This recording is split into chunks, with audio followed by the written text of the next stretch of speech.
see that Namco sign and you think, well, good old Namco. Good old reliable Namco. They've never made a turd of a game, have they? Well, I'm sorry, but I'm here to tell you different. Now to start on a funny note. I must admit, I love the rubbish noise of the engine, and the broken synth speech, the MegaTrax. And now from the look of the two ladies in the swimwear, it looks like we're going to try and sell this game with sex. Well, it's the best thing to try and sell it with, because once you start playing it, that ain't going to sell it. I have to say this course choosing screen is beyond basic. Yeah, maybe I'm nitpicking, but I don't know. I just think you could have something good in a game. Now maybe it's just me, but these engine noises seem to have a certain retro feel to them. In fact, let's admit it, they're ripped off from the Atari 2600 version of Pole Position. Now, when you've got a Megadrive game using what sounds like Atari 2600 sounds, that's a problem. You can probably notice this game's moving so slow it almost feels like you're stalled in time, or like your ATV has a broken gear stick. It wouldn't be such a problem, but you have to combine this with the fact that the handling is completely god-awful. Oh, and look, I've done a cute little spin-out, complete with awful screechy effects. Which I would say is good, apart from you're going to see it a lot of times. And can you believe this is from the people who brought us Splatterhouse 2? This wouldn't be a problem if this was the basic standard of racing games, but here, look at this! Powerdrive from Rage Software. Now look, we have a nice map screen, you get to pick your car, and then you're on to your race. I think I'll pick myself the Mini Cooper.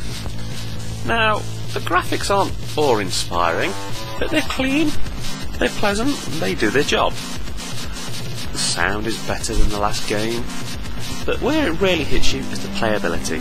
This thing controls perfectly. You know exactly what the car's going to do when you press the buttons, and you never feel let down. If you make a mistake, you've made it, which is the sign of a good game.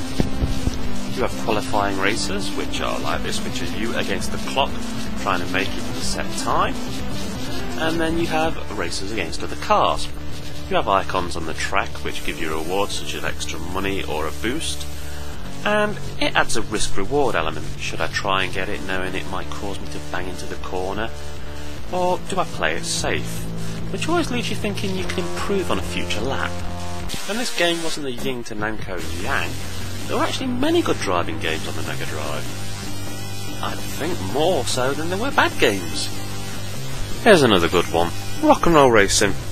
It almost seems a shame to talk while the music to this game's on.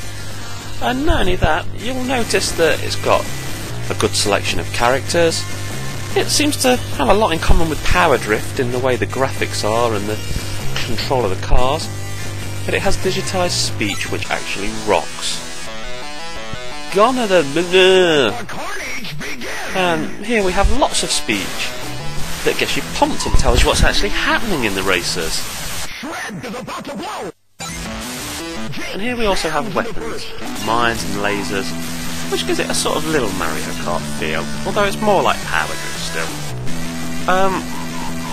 It's got the same reward risk structure.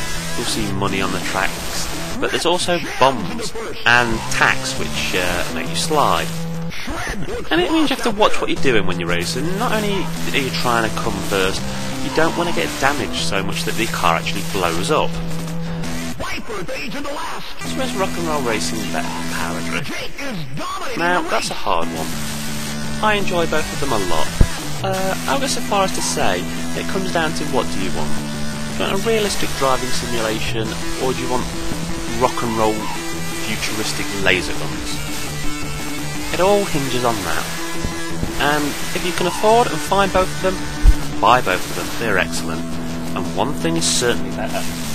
Both of them are far, far better than MegaTrax can ever hope to be. Do not buy MegaTrax. So if Power Drive and Rock and Roll Racing are so brilliant and MegaTrax is so rubbish, why have I bothered showing you MegaTrax? Well, the thing is, good games have a following. And that tends to mean people see them more. Some of your rotten games never get seen. And you never know, one day you can see this on a store shelf for £10 and think, oh, it's an old Megadrive game I've never seen, I think I'll buy it, it could be rare. and I want to warn you off against that kind of behaviour. So I'll leave you with these words. Do not buy Megatrax. It is the spawn of Satan. In fact, it's nearly as bad as Fat Man.